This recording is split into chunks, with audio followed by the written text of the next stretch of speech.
Thumbnail দেখে বুঝতেই পারছো আমরা কোথায় এসেছি। নমস্কার বন্ধুরা, আশা করি তোমরা অনেক ভালো আছো। আমি অনেক ভালো আছি। নিয়ে চলে এলাম ছোট্ট একটা ব্লগ ভিডিও। যদি ভালো লেগে থাকে লাইক কমেন্ট শেয়ার করে দিও। না যেতে যেতে দেখো ঠান্ডা ঠান্ডা শরবত, তার সঙ্গে ছিল গরম গরম পকোড়া। সেটা খেয়ে চলে আসলাম খাবার টেবিলে। চলো বন্ধুরা শুরু করা যাক। প্লেট থেকে সব কিছু তুলে নিলাম, তারপর চলে এলো সাদা ভাত, তার সঙ্গে ঘি আর শাক ভাজা।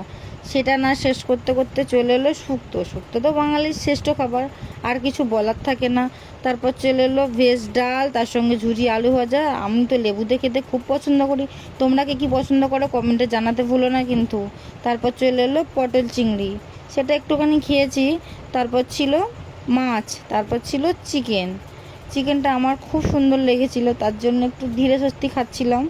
সেটা না শেষ করতে করতে চলে এলো চাটনি আর পাঁপড়। সেটা না শেষ করতে করতে চলে এলো রসগোল্লা আর পায়েস। সব থেকে মজার জিনিস গরম হাত ধোয়ার জল। তারপর চলে এলো আইসক্রিম।